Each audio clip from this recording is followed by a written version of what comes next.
अच्छा, तो food drug interaction की हम बात कर रहे थे। तो फूड ड्रग इंटरेक्शन में आप जो है फूड ड्रग इंटरेक्शंस भी बोल सकते हो, ड्रग न्यूट्रिएंट इंटरेक्शन भी बोल सकते हो, क्योंकि दोनों तरह से ये चीज जो है वो यूज हो रही होती है कि कभी ड्रग जो है वो ऐसा इंटरेक्शन कर रहा होता है कि जो न्यूट्रिएंट है उनकी अब्जॉर्प्शन ठीक तरह से नहीं होती, या न्यूट्रिएंट जो है वो ड्रग के जो भी ड्रग के जो मैकेनिज्म है बॉडी में जिसके लिए भी आपने वो ड्रग कंज्यूम किया उसको हिंडर कर सकता है। वो कोई फूड भी हो सकता है, वो कोई न्यूट्रिएंट हो सकता है, या वो कोई न्यूट्रिएंट का जो भी बाय प्रोडक्ट होता है, या फर्दर जो कंपोनेंट्स होते हैं वो भी इफेक्ट कर सकते हैं। ठीक है। The management of many diseases require drug therapy frequently involving the use of multiple drugs. Food drug interaction can change the effect of drug, and the therapeutic effect or side effect of medication can affect the nutritional status of an individual. अब therapeutic effect कौन सा होता है? Therapeutic effect वो होता है जिसके लिए आप मेडिसिन कंज्यूम कर रहे हो, जो आपकी डिजीज है उसकी थेरेपी के लिए जो आप ड्रग कंज्यूम कर रहे हो, और जो आपकी बॉडी को जो है वो बेनिफिशियल इफेक्ट देगा फॉर दैट डिजीज। और साइड इफेक्ट तो आपको पता ही है कि जो साइड इफेक्ट होते हैं मेडिकेशन के वो किस तरह आपकी किसी भी इंडिविजुअल के न्यूट्रिशनल स्टेटस को अफेक्ट कर सकते हैं। Alternatively, the diet and the use of supplement, genetic makeup, or the nutritional status of patient can decrease the efficacy of a drug or increase the toxicity. The term drug nutrient interaction and food drug interaction are often used interchangeably. In actuality, drug nutrient interaction are some of the many possible food drug interactions. Drug nutrient interaction includes specific changes to the pharmacokinetic of a drug caused by a nutrient or changes to the kinetic of a nutrient caused by a drug. अब pharmacokinetics में आपको simple word में बताती हूँ कि क्या होता है। जो फार्मेकोकाइनेटिक्स होता है सिंपल वर्ड में आप कहते हैं कि जो बॉडी है वो हमारी ड्रग के साथ क्या बिहेव शो कर रही है। ठीक है। जो भी उसकी इंजेक्शन है, अब्जॉर्प्शन है, उसकी मेटाबॉलिज्म है, उसकी ट्रांसपोर्टेशन है, उसकी एक्सक्रीशन है। ठीक है। तो ये हमारी बॉडी में सारे मैकेनिज्म हो रहे हैं, और ये सारे मैकेनिज्म ड्रग के साथ क्या कर रहे हैं, इस चीज की स्टडी को हम कहते हैं फार्मेकोकाइनेटिक्स। हम डिटेल में फार्मेकोकाइनेटिक्स और फार्मेकोडायनामिक्स पढ़ेंगे, अभी मैं सिर्फ बेसिक बेसिक ओवरव्यू दे रही हूँ आपको। Food drug interaction is a broader term that also include the effect of a medication on nutritional status. Nutritional status may be affected by the side effect of a medication, which could include an effect on appetite or the ability to eat. क्यों? क्योंकि अक्सर जो आप drug consume कर रहे होते हो वो आपके न्यूट्रिशनल स्टेटस को किस तरह इफेक्ट कर सकती है कि जो आपकी एपिटाइट है उसको रिड्यूस कर सकती है। अक्सर जो ड्रग्स हैं उनके साइड इफेक्ट्स में नोजिया, वोमिटिंग, डायरिया होता है। ऑब्वियसली वो भी आपकी जो न्यूट्रिशनल स्टेटस है उसको कॉम्प्रोमाइज करते हैं, और जो आपकी एबिलिटी टू ईट है उसको डिक्रीज कर देते हैं। अक्सर जो ड्रग्स हैं वो सलाइवा की प्रोडक्शन कम कर देती हैं। तो ये सारी जो चीजें हैं ये न्यूट्रिशनल स्टेटस को कॉम्प्रोमाइज करने के लिए इनफ है। For clinical, economic, and legal reason, it is important to recognize food drug interactions. Food drug interaction that reduce the efficacy of a drug can result in longer or repeated stay in healthcare facilities, the use of multiple drugs, and deterioration of the patient because of the effects of the disease. Additional health problem can occur because of long-term drug nutrient interaction. An example of this type of interaction is the long-term effect of corticosteroids on calcium metabolism and the resulting osteoporosis. जो corticosteroids हैं वो calcium की absorption नहीं होने देते, जिसकी वजह से अगर आपका लॉन्ग टर्म यूज है, क्रोनिक यूज है तो corticosteroids का, तो जो है वो क्या करते हैं, वो कैल्शियम की absorption नहीं होने देते। उस ना absorption होने की वजह से कैल्शियम और स्पेसिफिकली विटामिन डी दोनों, तो वो क्या करती हैं, वो ऑस्टियोप्रोसिस कॉज करती हैं।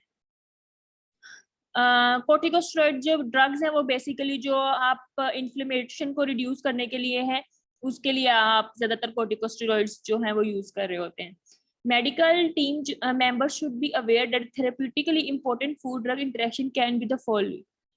किस तरह जो है वो थेराप्यूटिकली इंपॉर्टेंट है जो फूड ड्रग इंटरेक्शन है। एक तो वो क्या कर देती हैं, वो मेडिकेशन का रिस्पॉन्स अल्टर कर सकती हैं, ड्रग की टॉक्सिसिटी कॉज कर सकती हैं, और नॉर्मल न्यूट्रिशनल स्टेटस ऑल्टर कर सकती हैं। Awareness of this interaction enable the health care professional and patient to work together to avoid or minimize the problems. अच्छा, अब ये जो बॉक्स 9(1) है इसमें आपको नजर आ रहा होगा बेनिफिट्स क्या है मिनिमाइजिंग ड्रग इंटरेक्शन के। ठीक है, अगर आप ड्रग और फूड इंटरेक्शन को मिनिमाइज करते हैं तो आपकी बॉडी पे या कोई भी इकोनॉमिकली, लीगली और हेल्थ इश्यूज जो हैं वो रिड्यूस हो सकते हैं। एक तो medication achieve their intended effects, कि जिस चीज के लिए आप मेडिकेशन कंज्यूम कर रहे हो उसका इफेक्ट जो है वो 100% आएगा। Patient do not discontinue their drug, किसी भी साइड इफेक्ट की वजह से या किसी भी इंटरेक्शन की वजह से आप उसको ड्रग को डिसकंटिन्यू करके दूसरी ड्रग पे नहीं जाते। The need for additional medication in minimised, sometimes ये होता है कि आप जो है वो एडिशनल जो है वो मेडिकेशन ले रहे होते हैं ताकि आप जो उस पहली मेडिकेशन का इंटरेक्शन हो रहा था उसको मिनिमाइज कर सके। तो अगर आप ऑलरेडी एक ऐसी ड्रग ले रहे हो जिसका इंटरेक्शन ही नहीं है तो आपको एडिशनल ड्रग लेने की जरूरत नहीं पड़ेगी। फेयर कैलोरी और nutrient supplement are required, adverse side effects are avoided, optimal nutrition status is preserved, accident and injuries are avoided। Sometimes जैसे एक्सीडेंट एंड इंजरीज का मतलब ये है कि समटाइम्स कुछ ड्रग्स ऐसी होती है जिनमें डिजीनेस हो रही होती है। ठीक है, जो आपको आपका अगर शुगर लेवल लो कर रही है या आपको डिजीनेस कोज कर रही हैं तो उस केस में आपको मतलब एक्सीडेंट्स और इंजरीज होने का खदशा होता है तो उसको भी रिड्यूस कर सकते हैं। Disease complication are minimise, the cost of health care services is reduce. अच्छा, डिजीज कॉम्प्लिकेशन कैसे मिनिमाइज कर सकते हैं? कुछ साइड इफेक्ट्स, कुछ ड्रग की इंटरेक्शन ऐसी होती है जो कि फर्दर जो है वो डिजीज कॉम्प्लिकेट कर सकती है। ठीक है, तो अगर वो इंटरेक्शन ही स्टॉप कर देंगे आप तो वो कॉम्प्लिकेशन की तरफ नहीं जाएगी disease. The cost of health care services is reduce, there is less professional liability, licensing agency requirement are met. Next is pharmacological aspect of food drug interaction. Medication is administered to produce a pharmacological effect in the body or more specifically in a target organ or tissue. To achieve this goal, the drug must move from the site of administration into the bloodstream and eventually to the site of drug action.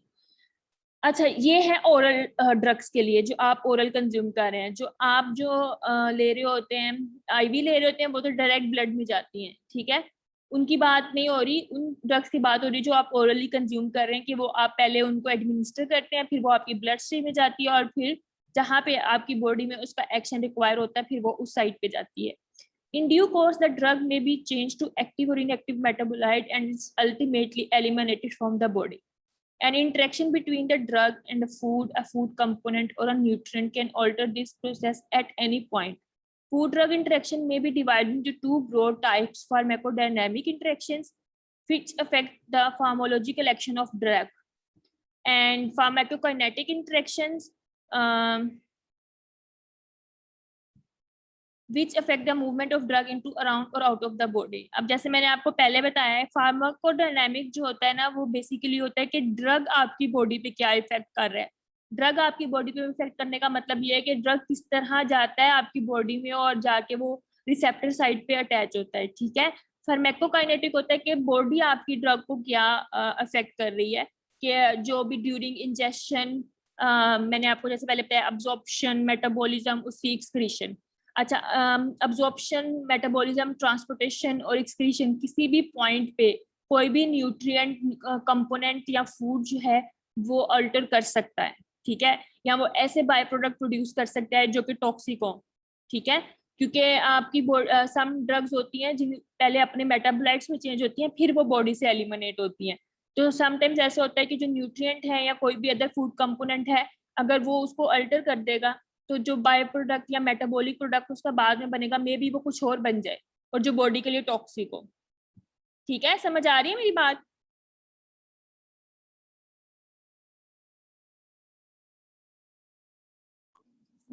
Ji ma'am. अच्छा, next is pharmacodynamics. Pharmacodynamics the study of biochemical and physiological effect of a drug. वही बात है कि drug आपकी body पे क्या effect दे रहा है। ड्रग का बायोकेमिकल और फिजियोलॉजिकल या उसका रिसेप्टर के साथ अटैचमेंट का इफेक्ट क्या है बॉडी पे। The mechanism action of a drug might include binding of drug molecule to a receptor, enzyme or a ion chain resulting in the observable physiologic response. Ultimately, this response may be enhanced or attenuated by addition of other substances with similar or opposing action. अच्छा, अब drug किसी भी receptor के साथ bind कर सकती है ठीक है। एंजाइम के साथ जैसे आप हाइपरटेंसिव ड्रग्स लेते हैं, ठीक है, हाइपरटेंसिव ड्रग जो है वो एंजियोटेंसिन एंजाइम जो है उनको इनहिबिट कराती है, किसी भी चैनल के साथ बाइंड कर सकती है कि जाके वो उसकी जो है जो फ्लो है आइंस का उसको स्टॉप कराना हो, ठीक है, तो किसी भी तरह जो है वो ड्रग बाइंड कर सकती है आपके इन मैकेनिज्म के through. Pharmacokinetic is the study of the time course of a drug in the body involving absorption, distribution, metabolism and excretion. Sometimes जो है डिस्ट्रीब्यूशन और मेटाबॉलिज्म को बायो ट्रांसफॉर्मेशन ही इकट्ठा लिख दिया जाता है। अब्जॉर्प्शन क्या होता है? अब्जॉर्प्शन होता है कि वो प्रोसेस है जो मूवमेंट है ड्रग की from site of administration to blood stream, ठीक है। आपकी जब ड्रग, जिस तरह आपका खाना अब्जॉर्ब होता है ब्लड में और आप उसे अब्जॉर्प्शन बोलते हो, सेम ड्रग भी जब आप उसको एडमिनिस्टर करते हो तो वो ब्लड में आती है, ठीक है। इस प्रोसेस को आप कहते हो अब्जॉर्प्शन। और ये प्रोसेस जो है वो डिपेंड कर रहा होता है रूट ऑफ एडमिनिस्ट्रेशन, कि आपका रूट क्या है, आपने ओरली ली है या आपने कोई ऑइंटमेंट अप्लाई की है या आपने कोई जो है आईवी ली है, ठीक है, whatever the route of drug, the chemistry of drug and its ability to cross biological membranes, the rate of gastric emptying and GI movement and the quality of product formulation, ये सारे factor जो हैं ये absorption जो है वो effect कर रहे होते हैं। जो अब्जॉर्प्शन है ड्रग की वो इन सब फैक्टर्स पे डिपेंड कर रही होती है, ठीक है, कितनी एफिकेसी से जो है वो आपकी ड्रग अब्जॉर्ब होगी। Food components and nutritional supplement can interfere with the absorption process specially when the drug is administered orally. मैंने आपको पहले भी बताया कि जो ज्यादा कंसर्न होता है वो ओरल ड्रग का होता है, क्योंकि जो आईवी ड्रग्स हैं वो तो डायरेक्ट ब्लड में चली जाती हैं, उनका साइट ऑफ एडमिनिस्ट्रेशन ही ऐसा है कि वो डायरेक्ट ब्लड में पोर की जाती है, ठीक है। जो आप ओरल कंज्यूम करते हो उसको वो सारा जीआई पास करना पड़ता है, तो उस दौरान उस जीआई के पास के दौरान जो है उनको जो है वो बहुत से... अब आ रही है आवाज? नेट का बहुत जी आ रही है मैम, अब आ रही है। डिस्ट्रीब्यूशन जो है वो होती है जब आपका ड्रग सिस्टेमिक सर्कुलेशन को छोड़ के उन बॉडी की तरफ, रीजन की तरफ ट्रेवल करती है जहाँ पे साइट ऑफ एक्शन है, ठीक है, जहाँ पे जाके ड्रग ने अपना एक्शन परफॉर्म करना है। सपोज आपने पेन किलर ली है और आपको हेडेक है, तो जो सबसे पहले जो ड्रग है वो ब्लड में जाएगी और फिर ब्लड से वो ट्रेवल होकर आपके ब्रेन की तरफ जाएगी, जहाँ पे भी आपका हेडेक का पोर्शन है, जहाँ पे भी आपको पेन फील हो रही है। Body areas of distribution vary with different drugs depending on drug chemistry and ability to cross biological membranes. The rate and extent of blood flow to an organ or tissue strongly affect the amount of drug that reaches the area. अगर आपके blood flow में कोई obstruction है, ठीक है, उस obstruction की वजह से भी जो आपकी ड्रग की अमाउंट है वो हिंडर हो सकती है कि वो आपकी जो साइट ऑफ एक्शन है वहां पे ना पहुंच सके। Many drugs are highly bound to plasma proteins such as albumin.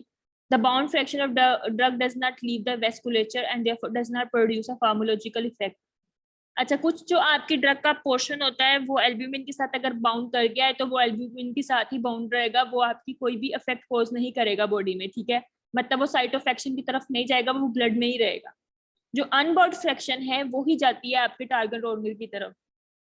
A drug is eliminated from the body as either an unchained drug or a metabolite of the original compound.